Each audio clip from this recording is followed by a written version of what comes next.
Office Series 1, the Ebonyi State Head of Service, Dr. RITA Mary OOKORO, brings to you the untold office activities of permanent secretaries in the state. This covers the Permanent Secretary, Ministry of Land and Survey, Mrs. Joy Chikodlin Mbam. Its focus is on achievements, prospects, and innovation in the service to advance the workforce in Ebonyi State. Watch out as our crew interacts with the Permanent Secretary in our office, Abakaliki, Ebonyi State Capital. You are welcome to the Mirror TV. We offer you news, local, national, and international, on politics, religious and socio-cultural events, project work documentary, live documentary, and lot more. Contact us today and do not forget to subscribe to our channel so as to get our updates on daily basis. My name is Mrs. Joy Chikodlin Mbam, the Permanent Secretary, Ministry of Lands and Survey. How is the work going? Yeah, the work is going on well, though tedious, but it's going on well, very well. Is there any achievement recorded so far? Yeah, I can say we have achieved a lot in this ministry. It's little above 1 year I assumed office here, but I can tell you for sure that we've been able to achieve a lot, quite a lot since I came in. And you know, the office is a big one, the ministry is a big one in the sense that if you go to some other states, you might not get Ministry of Lands and Survey together. In some states, you see the two offices being splitted, Ministry of Survey from Ministry of Lands. So, but here we have Lands and Survey together.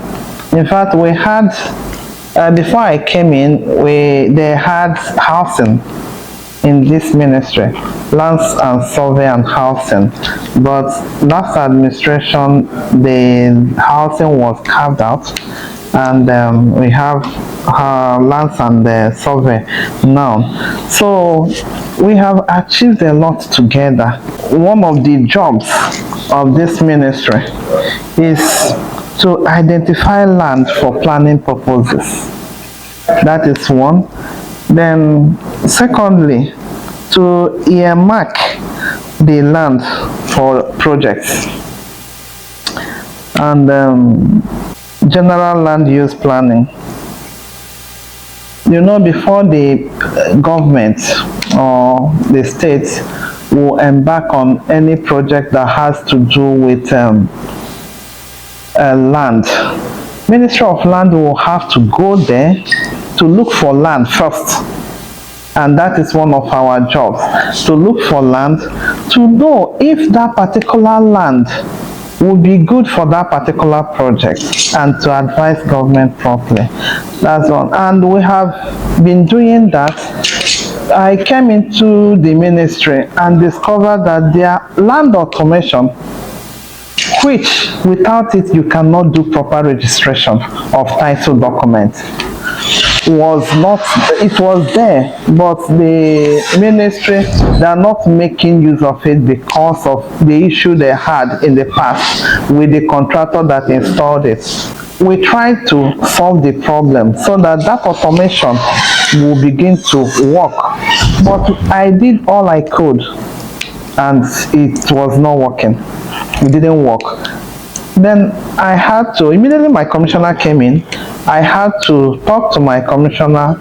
We had meetings, series of meetings with the contractor, yet it didn't work. So what we did was to write to His Excellency to approve that another contractor did, we get another contractor to install a new automation. And Governor graciously did that, approved it, and we brought in a contractor who installed the new automation, which is working perfectly well now. You can register your power of attorney, you can do your C of O, you can register your deed of assignment, conveyance, or whatever you have. You can register all that.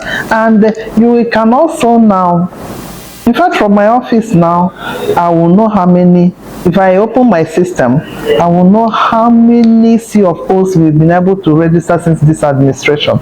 And checkmate, I can stay here and checkmate them and know what is going on there.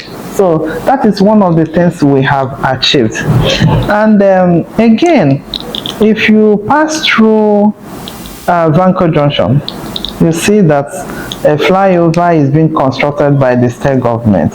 State government didn't just one day say, hey, we are constructing, and they go there and started constructing. It was Ministry of Lands that did the enumeration of those buildings. We assessed the buildings, did the evaluation before Ministry of Works now entered and started working. It's one of the things we have achieved. We have also acquired a land for Renewed Hope Estate, which is the project of Mr. President. We acquired that land, we did parcellation and survey of that land in Umezokoha and Isheke. We acquired 152 hectares of land for that project and other government projects. You know, it is ongoing now. Then when you go to Oforekpa, where the governor of this state, Chief Francis Obonanwifuru, is building an ICT school, university, we also did our job first before other people came in. We did that acquisition of that land, and surveyed it, we parcellated it, we did enumeration and valuation of the properties there, we met there, and the crops of people before we acquired the land for the government. And also, we did a resettlement of the displaced people that were living there, and they were displaced as a result of the project. We resettled them. What are the area of focus prospects, you say, basically in your office, to bring the work of His Excellency, the Lamin Light to your office? You know, the office of the Permanent Secretary is purely administration. One of the things I have to do, or I'm doing already, to make sure that His Excellency's work is appreciated by the staff of the ministries. One, to let them know what His Excellency is doing, because I attend the ESCO meeting, and I know that he's doing a lot. I know that he has plan for civil servants. My own work is purely on civil servants. So that's what I will do, and I'm doing, to make sure that the staff know all these things. The plan of His Excellency, what he has for them, and that's the area I'm working hard to see that I do, so that his work will be known by people. I can tell you that when civil servants hear something, the whole world, the whole state have heard. Remember when His Excellency gave civil servants 100,000? The government didn't, in fact, the government didn't go on air. It is the civil servants that went around jubilating and dancing and telling people what he did.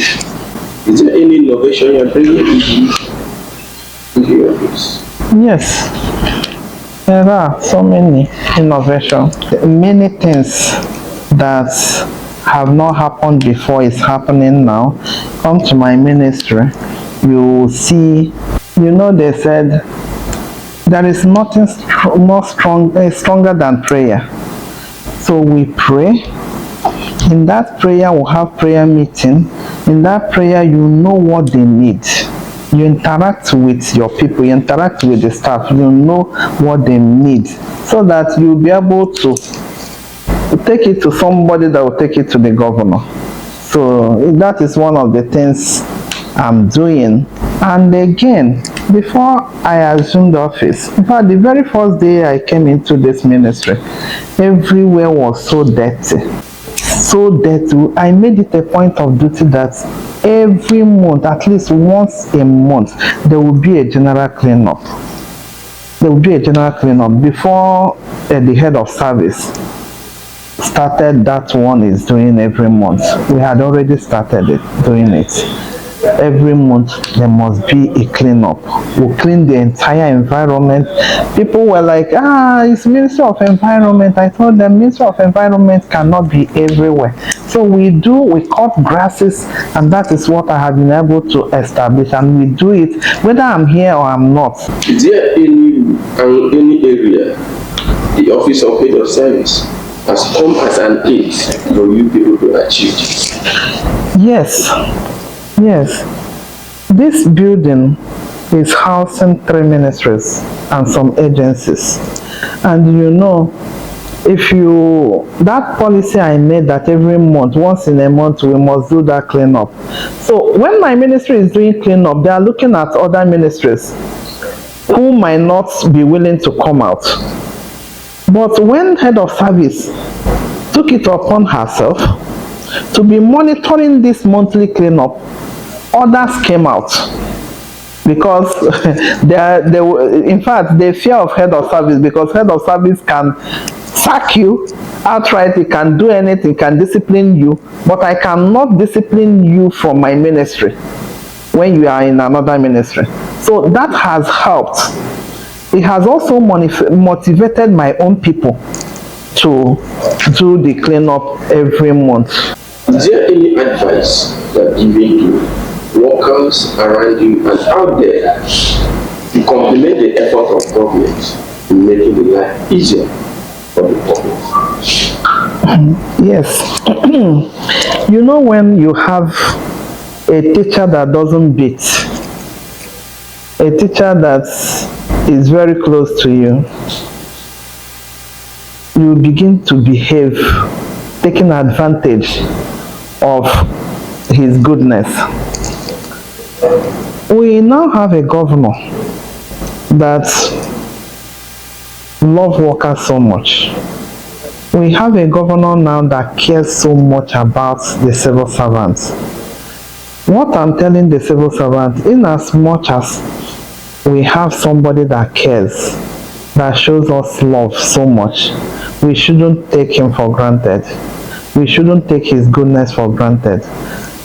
We shouldn't take undue advantage of the fact that he cares. Our workers, Ebonyi workers, should make more effort to appreciate that goodness. So by coming to work on time, staying in the office till 4.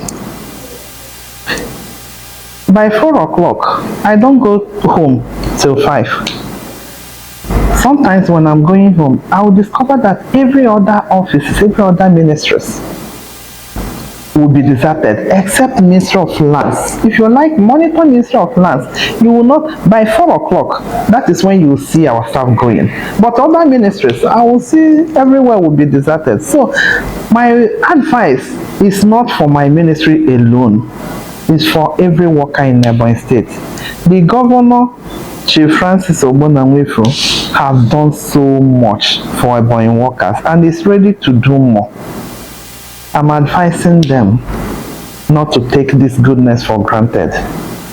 They should be punctual to work. They should also be diligent. Thank you for watching, and stay tuned for Office of the Permanent Secretary, Ministry of Agriculture. Anita Olise, The Mirror TV. And as we keep updating you in news, reportage, and a lot more. We upload as a business advert, live documentary, project works, or social cultural events. Please call us on 08165 191946. The Mirror TV, we stand to give you the best.